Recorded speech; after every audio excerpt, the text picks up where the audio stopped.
Hi, good day everyone. Thank you for viewing this video. Today, our team will further discuss the similarities and differences of our country, Philippines, to other ASEAN countries. The countries that we will further discuss would be Philippines versus Taiwan.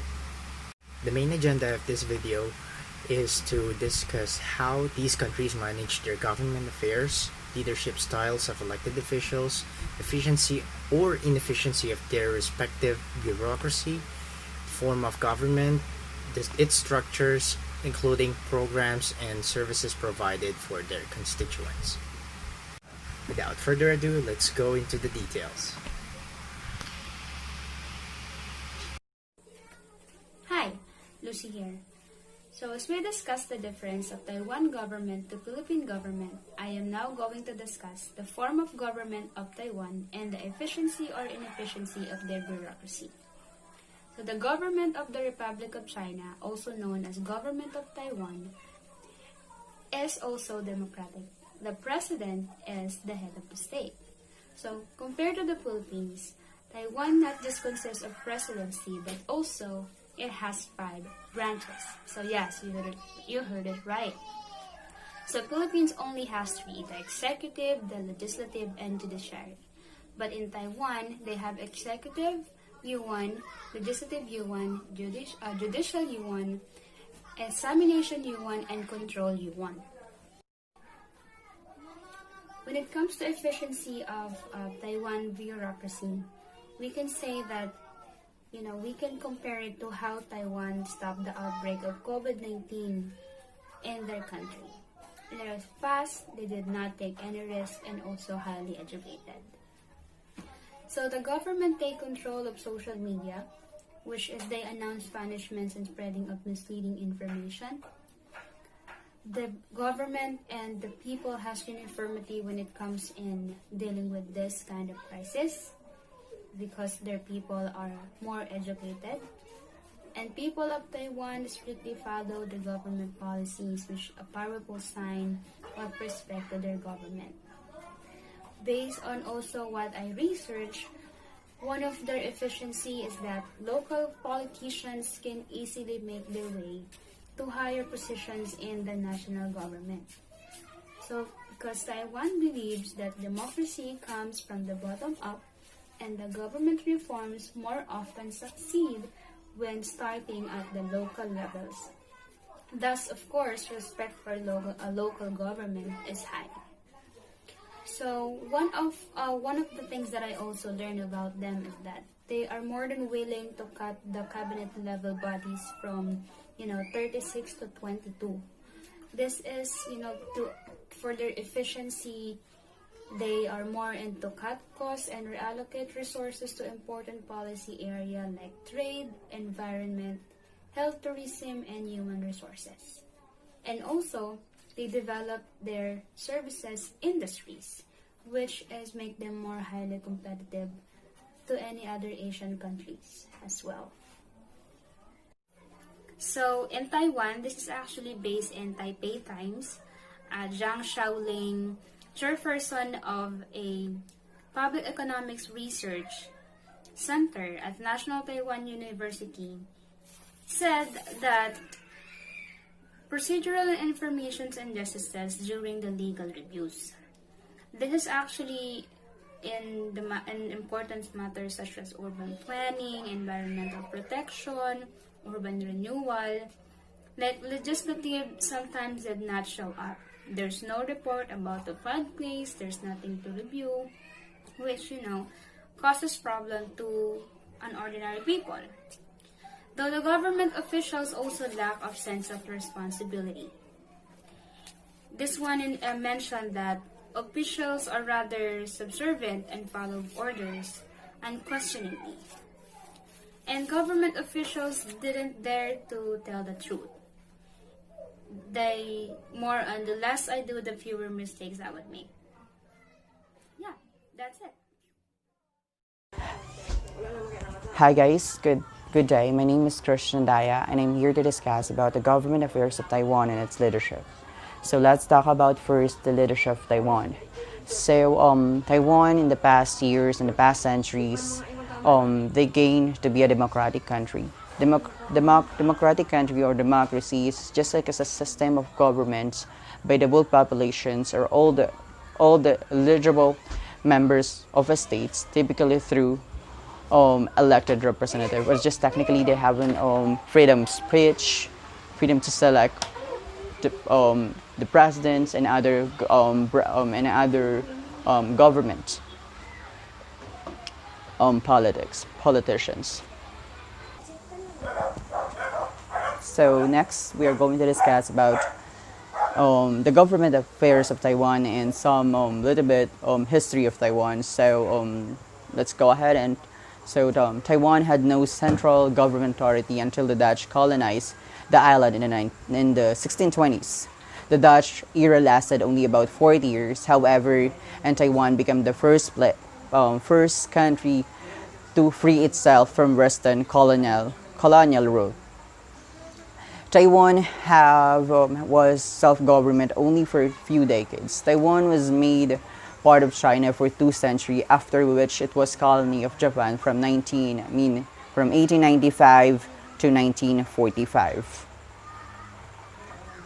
The government, the police system, the education system, and the military were staffed mainly by mainland Chinese who had moved to Taiwan from China after the World War II. Democratization in Taiwan was introduced in the local politics first and favored the Taiwanese, especially the Fukien Taiwanese. By the 1980s, Taiwan had made a significant stride towards establishing a working democracy. In 2000, the ruling KMT was defeated in the presidential elections, the candidate of Democratic Progressive Party. Taiwan 1947 constitutions promulgated while the nationalist government still ruled the mainland as well as Taiwan, created a republican system of government. The document ensured legislative supremacy and granted a considerable degree of autonomy to local governments. The presidents, originally chosen by National Assembly, until that body was abolished in 2005, is now elected by popular vote and its head of state. Compared to the Philippines, if we have 3 government branches, the Taiwan have 5 branches. So they have as well legislative, judicial, and executive. The executive, legislative, and judicial components, plus the 2 additional branches of the government. They called it Control Yuan, and the Examination Yuan. The 2 additional branches represent the organs of the government in traditional China that check on the bureaucracy and that manage functions such as civil service, examinations, and promotion. It was thought that 5 branches would provide better check and balances than the 3 branches system. Lastly, we're going to talk about the local government of Taiwan. So the Taiwan political system has some of the traits of a federal system, which first are primary jurisdictions belonging to local government in a certain realms. In 1992, a constitutional amendment strengthened local government the way political system works. In that local politicians government structure including program and services provided for their constituents. The program and service provided of Taiwan government are social welfare, social insurance, social assistance, children and juvenile welfare, women's welfare, aboriginal welfare, social worker system, education, and military system. And they were giving a scholarship not just in Taiwan, but also to those people who wants to study in Taiwan. And one of their government program is called Digital Technology Program. By using ID card, they are life efficient in the following areas. By tracing the agricultural products, bus arrivals in the following area, patient consultation, queue number, online parking space, free Wi-Fi connection anywhere, and also digital technology improves the trades in the land, air, and sea. Digital technology gives equal opportunity regardless in age, residential location, mental disabilities, and educational attainment.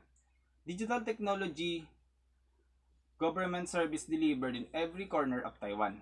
Also, the government information is in Taiwan is now accessible because of open information. So good day, my name is Gran Pinavalta from BOM EV11. So for today, I'm going to discuss three topics. First is how the Philippine government manage its affairs. So the Philippine government manage its affairs by having three branches of the government, which are the executive, legislative, and judiciary. And aside from that, Philippine government created different kind of agencies such as DOST, DSWD, DOH, Department of Tourism, Department of Labor and Employment, and many more. These government agencies responsible for creating new ideas for the benefits of its citizens. And these agencies are funded by national government, and these funds are used for reaching out the Filipino citizen more closely. So for our second topic, which is what kind of leadership the Philippines have right now. So we all know that Mr. Rodrigo Duterte, our current president, has strong personality, and it fascinated many countries, and he became popular worldwide. And the leadership of Duterte focuses on maintaining the peace and order. As a leader, Mr. Duterte uses a combination of different leadership skills characterized by firmness in decision, taking responsibility for all actions made, and the ability to accomplish the desired outcomes. He is a transactional leader with charisma to the masses. He actively monitors the work performed by subordinates and executes corrective action if deviation from expected standards occur. He is an entrepreneurial leader, a risk taker, and a negotiator. He is voted primarily for his leadership skills in maintaining peace and order, while the various programs he has implemented are considered as additional accomplishments to his brand of leadership. So for our third topic, which is how efficient and efficient the Philippine government is. So the Philippine government is efficient when it comes to creating law against poor bureaucracy. The example of this is the Republic Act 8495, which is Anti-Red Tape Act of 2007. So the goal of this act is to fight against poor bureaucracy and prevent graft and corruption. So we are inefficient when it comes to executing this law because fixers are still there, graft and corruptions are still there. And according to PERC, the Philippines is the third worst country in the Asia when it comes to bureaucracy. So we are far away from Singapore, who is the first or the country that has good bureaucracy in Asia. So this is according to PERC. In the Philippines, the government goes through the motion of addressing the problems of bureaucratic red tape, but nothing has really made a dent in the problem. Illegal fixing is entrenched in the Philippine bureaucracy itself, referring to people called fixers who offer transaction with government offices for a fee and often in collaboration with corrupt employees. There are multiple types of forms of government, and luckily, the same with Taiwan, we are also a democratic country. Democratic country is simply a system of government in which power is vested in the people and exercised by them directly or through freely elected representatives, or also what we call representative democracy. For the government structures, Philippines is mainly composed of three main branches of government, which is the legislative, executive, and judiciary, compared to Taiwan, which they have five. The legislative branch is authorized to make laws, alter, and repeal them through the power vested in the Philippine Congress. This institution is divided into Senate and the House of Representatives. While the executive branch is composed of the president and the vice president, who are elected by our direct popular vote and serve a term of 6 years. The Constitution grants the president authority to appoint his cabinet. These departments form a large portion of the country's bureaucracy. And lastly, the judicial branch. It holds the power to settle controversies involving rights that are legally demandable and enforceable. This branch determines whether or not there has been a grave abuse of discretion amounting to lack of access of jurisdiction on the part and instrumentality of government. It is made up of a Supreme Court and lower courts.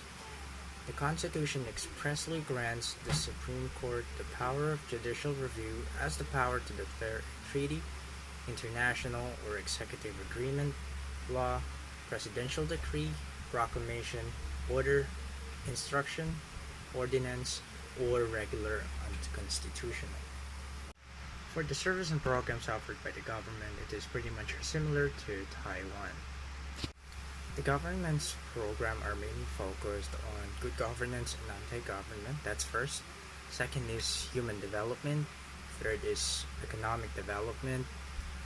Next to that is security, justice, and peace. Next is environment and climate change. As stated, under good governance and anti-corruption, it shall promote transparency, accountability, participatory governance, and strengthening of public institutions. While under human development, it shall focus on improving the overall quality of life of Filipino and translating of the gains of good governance into direct, immediate, and substantial benefits that will empower the poor and marginalized segment of society. One example for that is the basic education. Next is economic development.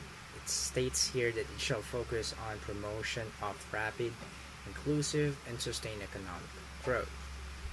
Next is security, justice, and peace, which says shall ensure preservation of national sovereignty and the rule of law, and focus on protection, promotion of human rights, and pursuit of a just, comprehensive, and lasting peace. Lastly, environment and climate change.